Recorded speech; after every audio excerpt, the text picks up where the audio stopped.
चलिए,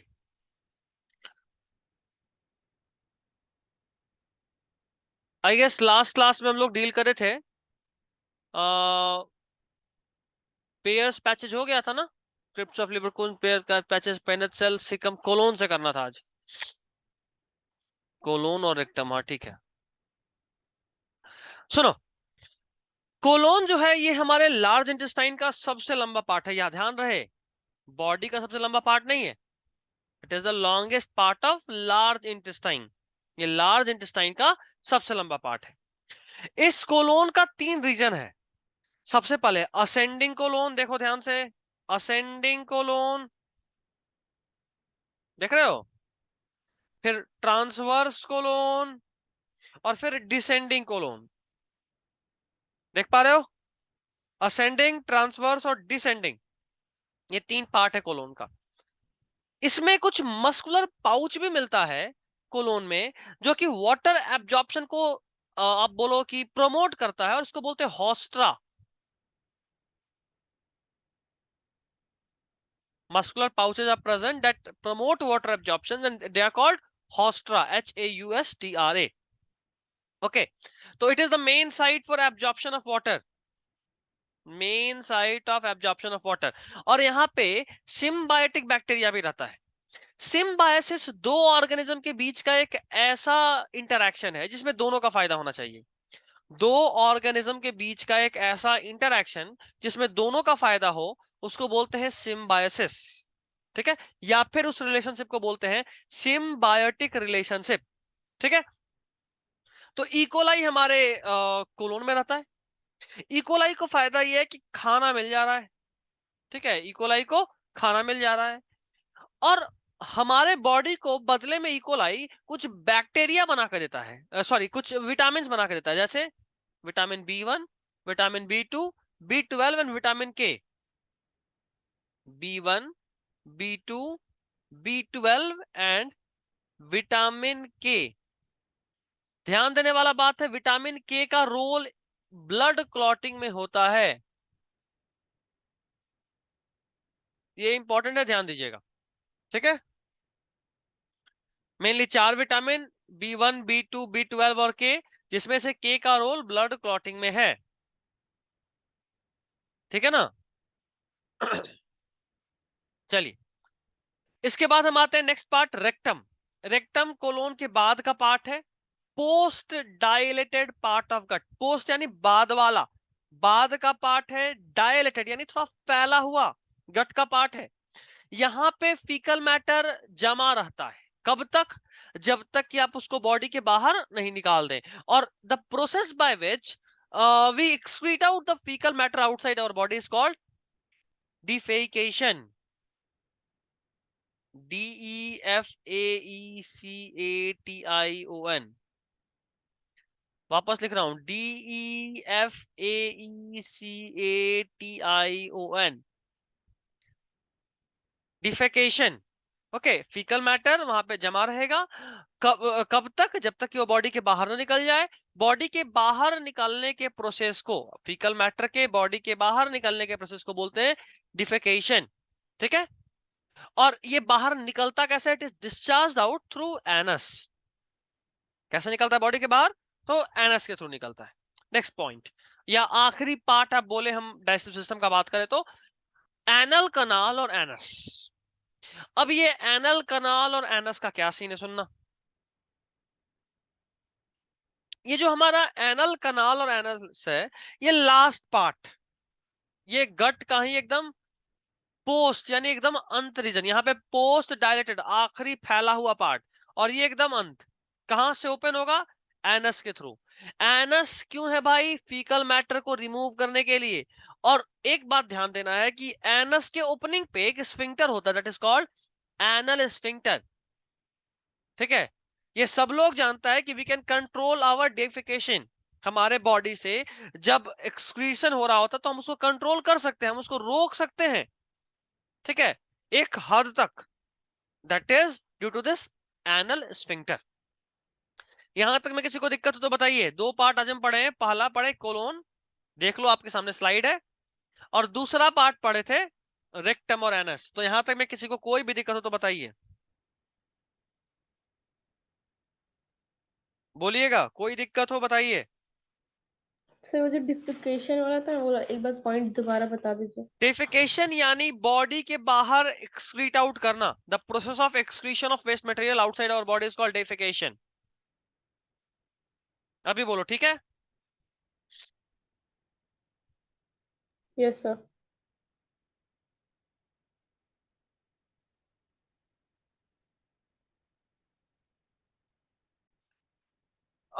इसका जो नाम है, जो अभी हम लोग टॉपिक पढ़ने वाले हैं, हिस्टोलॉजी ऑफ गट वॉल।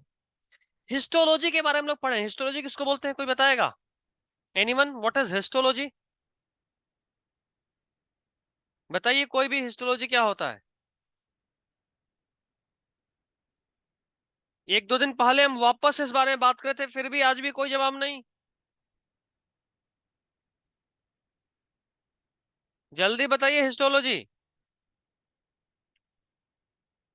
अच्छा, हम नाम लेते हैं एक आध। Study of tissue. कौन आंसर स्टडी ऑफ कराइए? Tissue. Aman. Aman. Yes sir. ठीक, very good. Histology is study of tissue. Study of tissue को ही हिस्टोलॉजी बोलते हैं, ठीक है। Histology is study of tissue. तो अभी हम लोग पढ़ेंगे हिस्टोलॉजी ऑफ गट वॉल, यानी पूरे गट के वॉल में जैसे भी गट बनता है, उसका जो भी जैसे वॉल बनता है, उस पूरे गट के वॉल में टिश्यू में मतलब जो गट का वॉल, उसमें कौन कौन सा टिश्यू है, दिस इज हिस्टोलॉजी। जब हम लोग माइक्रोस्कोपिक लेवल पे चेक करते हैं तो पता चलता है कि टोटल 4 लेयर ऑफ टिश्यूज है। कितने? Total 4 layer of tissue. उस 4 लेयर ऑफ टिश्यू में कौन कौन है भाई? सेरोसा, मस्कुलर लेयर, सब म्यूकोसा और म्यूकोसा। सेरोसा, मस्कुलर लेयर, सब म्यूकोसा और म्यूकोसा, यही 4 लेयर है, ठीक है। अच्छा, गट वॉल यानी कहां से भैया, कहां? हाँ बोलो। आप जो पढ़ा रहे हो वो बुक में मिलता ही नहीं है। कोई बात नहीं, नीट में देखो यही मिलेगा। प्रीवियस ईयर क्वेश्चन देखो मिल जाएगा, ये नीट में शायद एनसीईआरटी में भी है। ये जो ड्रॉ करा हुआ है एनसीईआरटी में, एक बार सर आप एनसीईआरटी को पूरा प्रैक्टिस के पढ़ना। लिए क्वेश्चन नहीं दीजिएगा। प्रैक्टिस के लिए क्वेश्चन। हाँ, ये कहां तक दिए थे? डायग्राम मिला। दिया ही कहाँ है? आई गेस सेल भेजे तक थे। सेल दिए थे, सिर्फ सेल दिए हैं, लिविंग वर्ल्ड और सेल ही दिए हैं बस सिर्फ। हाँ, उसके हाँ। बाद यस क्वेश्चन तो सर। नहीं आया। ठीक, ठीक है, ठीक है, ठीक है, ठीक है, ठीक है। ये काम तो करना होगा तुरंत में।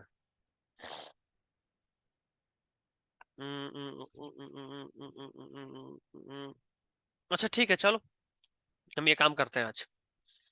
आज ढूंढते हैं, इस वीक में आपको ये पूरा जितना है पढ़ाए वो सबका भेज देंगे। चलिए, 4 लेयर का हिस्टोलॉजी, उसमें हिस्टोलॉजी ऑफ गट वॉल का बात करें तो गट कहां से कहां होता है? ईसोफेगस से शुरू होता है, एनस पे खत्म होता है। गट ईसोफेगस पे शुरू होता है, एनस पे खत्म होता है। गट ईसोफेगस पे शुरू होकर एनस पे खत्म होता है। 4 लेयर। गट सेरोसा। गट को एलिमेंट्री कैनाल भी ना बोलते हैं। हाँ बिल्कुल बिल्कुल, gut is also known as alimentary canal.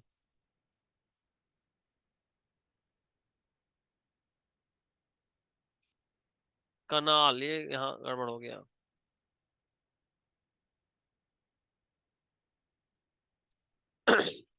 Gut is also known as alimentary canal. तो histology of gut wall, gut is alimentary canal. Gut यानी ईसोफेगस से एनस तक 4 layer. Serosa, muscular, submucosa और म्यूकोसा। इसमें से ये जो serosa है ना, ये एब्सेंट होता है ईसोफेगस में, ये इंपॉर्टेंट पॉइंट है।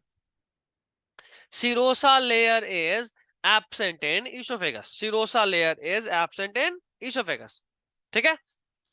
अगला point, serosa, muscular, submucosa और म्यूकोसा में से अगर आप डायग्राम से देखो तो सबसे बाहरी वाला सिरोसा लेयर है, देख पा रहे हो? सिरोसा लेयर के ठीक अंदर जो लेयर है, ठीक अंदर, वो है मस्कुलर लेयर। और ये मस्कुलर लेयर इन टर्न खुद 2 लेयर से मिलकर बना है। यानी 4 लेयर था, सिरोसा सबसे बाहर वाला कवरिंग देख लिया आप, उसके बाद मस्कुलर लेयर दूसरे नंबर का है, और ये मस्कुलर लेयर खुद ही 2 लेयर से मिलकर बना है। जो बाहर साइड में मसल होता है वो लॉन्गिट्यूडनल होता है, और जो अंदर साइड में मसल होता है वो सर्कुलर होता है। देखो 2 तरह का दिख रहा होगा, एक ऐसे लाइन लाइन करके है और एक ऐसे करके है। तो जो लाइन लाइन करके है वो बाहर वाला है लॉन्गिट्यूडनल मसल, और जो ऐसे है इस तरीके से ये अंदर वाला है सर्कुलर मसल, बाहर में ऐसा। समझ रहे नहीं समझ रहे? ये समझ में आया? एक बार बोलिए फिर से। फिर से। ठीक है, ये देखो सबसे आउटर मोस्ट जो है ये है सेरोसा। सेरोसा लेयर के अंदर अब है मस्कुलर लेयर। मस्कुलर लेयर खुद ही 2 लेयर से मिलकर बना है। ये भी मसल है जो है लॉन्गिट्यूडनल मसल, ठीक है। और उसके ठीक बगल में एक और मसल है, एक और मसल ठीक बगल में, और ये है सर्कुलर मसल। यानी ये पूरा, ये दोनों का दोनों ही है मसल, मस्कुलरिस लेयर। ये दोनों का दोनों ही है मस्कुलरिस लेयर, लेकिन इन्हीं मस्कुलरिस में से जो बाहर वाला है दैट इज लॉन्गिट्यूडनल, और जो अंदर वाला है दैट इज सर्कुलर। अभी ठीक है या दिक्कत है बताइए? ठीक है। ठीक है, आगे बढ़ो। हाँ।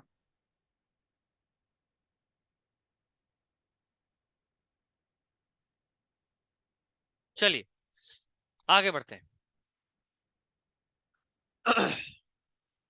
अब बात करें हम तीसरे लेयर का, इसका नाम है सब म्यूकोसा। आप देख पा रहे हो ये वाला लेयर इस रेड के बगल में ये जो बना है ये वाला, दिस इज सब म्यूकोसा। ये लूज टिश्यू का बना हुआ होता है, और सबसे अंदर में ये वाला ये है म्यूकोसा लेयर। म्यूकोसा लेयर, यही म्यूकोसा लेयर मॉडिफाई करके ग्लैंड और माइक्रोविली का फॉर्मेशन करता है। यही म्यूकोसा लेयर मॉडिफाई करके ग्लैंड और माइक्रोविली का फॉर्मेशन करता है। ध्यान से सुनना, ये ग्लैंड वापस से 2 तरह का अलग अलग जगह पे अलग अलग तरह का मॉडिफिकेशन। यही ग्लैंड अगर स्टमक में है तो उसको बोलेंगे गैस्ट्रिक ग्लैंड, वही ग्लैंड अगर इंटेस्टाइन में है तो इसको बोलेंगे ब्रूनर्स ग्लैंड। इसको नोट कर लो, जल्दी से नोट कर लीजिए। वैसे अगर नोट नहीं करेंगे तो फिर रिकॉर्डिंग में सब रहेगा, आप रिकॉर्डिंग से देख सकते हैं जब चाहे तब। ऐसा ले लिए। ले लिए, ठीक है, वेरी गुड। तो यहां तक में किसी को कोई दिक्कत तो नहीं है? हम बोलिए। नहीं। ठीक, आगे बढ़े। कुछ पॉइंट है, ये सुन लीजिए। ये नोट करके ही आपको भी नोट्स में ऐसी तरह लिखना है। टंग के बारे में है। टंग के अपर सरफेस पे कुछ स्मॉल स्मॉल प्रोजेक्शंस होते हैं। इन स्मॉल प्रोजेक्शन को बोलते हैं पैपिली।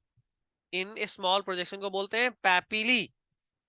जिन पैपिली में से कुछ पैपिली में टेस्ट बर्ड होता है, सारे पैपिली टेस्ट नहीं करते, इन पैपिली में से कुछ पैपिली में टेस्ट बर्ड्स होता है, ठीक। अब ये टेस्ट बर्ड्स जो हैं अलग अलग टाइप के होते हैं। ये तो आपको शायद टंग में बता दिए थे ना, याद है किसी को बताए थे? सर्कमवैलेंट papillae, yes sir. Folate papillae, हाँ ये वहां बता चुके हैं। एक मिनट चलिए, सर, रिपीट कीजिए। सर्कमवैलेंट, फोलिएट, इस तरीके से टाइप्स नहीं बताए थे? हाँ हाँ, जो सॉफ्ट टाइप का रहता है और हल्का हार्ड हाँ टाइप छोटा का। होता है, नहीं वो तो पैलेट था, हाँ। वो तो पैलेट था। टंग में बताएंगे सर्कमवैलेंट पैपिली होता है बीटा टेस्ट के लिए, फंगी फॉर्म होता है, फिलीफॉर्म होता है। नहीं बताए सब? फिलीफॉर्म सबसे छोटा होता है बताए। लेकिन एबंडेंट होता है। फंगीफॉर्म रेड डॉट की तरह अपीयर होता है टंग में। सब बताया हुआ होगा, एक बार नोट्स देख लीजिएगा। रिवाइज नहीं कर रहे हो कोई बात नहीं, अगला टेस्ट में जहां तक पढ़ा चुके हैं वहां तक पूछेंगे। इस टेस्ट में नहीं इस ना? चैप्टर का भी? इस चैप्टर को भी, हाँ। अभी देखो कैसे इस रिवाइज होगा टेस्ट में नहीं ना? इसी टेस्ट में। नहीं नहीं, अगले टेस्ट में। सर 2 ही चैप्टर का आप बोले थे। वो तब जब तुम लोग पढ़ भी रहे हो, तुम लोग पढ़ ही नहीं रहे हो, तो अब यही तरीका है कि टेस्ट के डर से पढ़वाएं। सर फिर भी इतना इतना कहाँ, इतना डर जाएंगे कि कुछ नहीं पढ़ पाएंगे। ये भी सही है। अब वहां पे टेस्ट के बाद सर कॉपी देने हम ज्यादा नहीं आएंगे, दीजिएगा सर ना तो आएंगे। सर ज्यादा दीजिएगा ना फिर तो हाँ, बच्चा पढ़ने लग टेस्ट भी नहीं सारा देने पढ़ लेगा जाएगा। लेकिन फिर सारा भूल जाएगा। कोई बात नहीं, एक बार रिपीटेड टेस्ट ले लेंगे।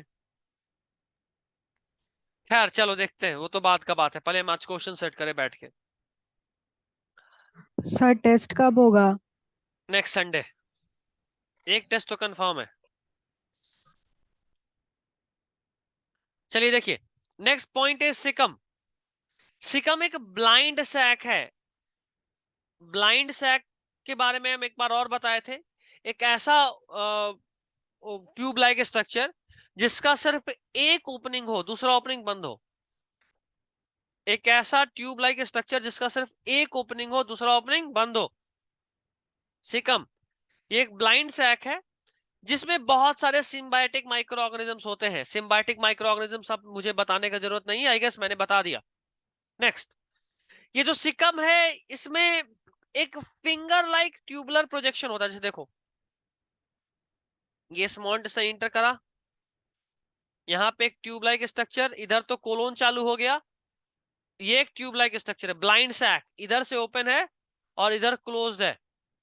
और यहाँ पे एक फिंगर लाइक प्रोजेक्शन जिसका नाम है अपेंडिक्स। पूरा नाम वर्मी फॉर्म अपेंडिक्स। ठीक है, तो सिकम एक ब्लाइंड सैक है। ब्लाइंड सैक यानी एक ऐसा सैक जिसका सिर्फ एक ओपनिंग है। इसमें बहुत सारे माइक्रो ऑर्गेनिजम्स होते हैं सिम्बायोटिक वाले, और इसमें कुछ फिंगर लाइक प्रोजेक्शंस होते हैं जिनका नाम है अपेंडिक्स। बताइए, यहां तक में किसी को कोई दिक्कत?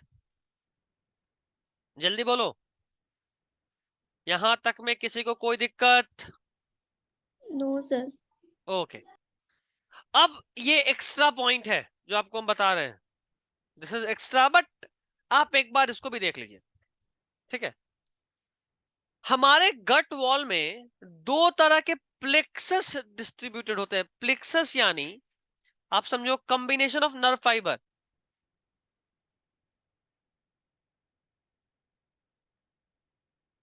Combination of nerve fibre. आप या तो इसको समझो कॉम्बिनेशन ऑफ नर्व फाइबर, या आप इसको एक और इस भी नाम से जान सकते हो कि ये नर्वस टिश्यू होता है जो कि स्कैटर्ड होता है। एक ऐसा नर्वस टिश्यू जो हमारे एलिमेंट्री कैनाल में फैला हुआ है। नर्वस पैच भी आप बोल सकते हो।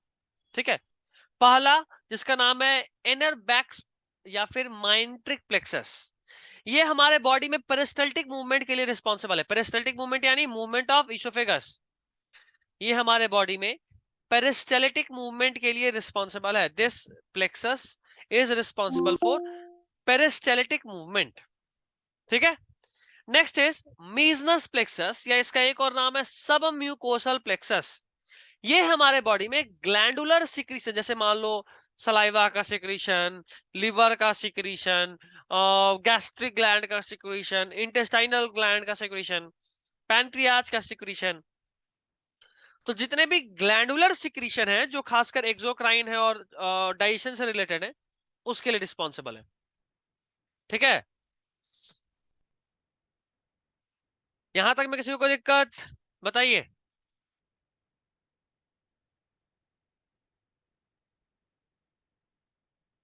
यहां तक में किसी को कोई नहीं। दिक्कत नहीं? ठीक, चलिए एक काम कर रहे हैं, यहाँ पे हम इस मीटिंग को रोक रहे हैं। इसके बाद हम एक तुरंत से नया लिंक भेज रहे हैं, उस पर तुरंत ज्वाइन हो जाइए। ठीक है।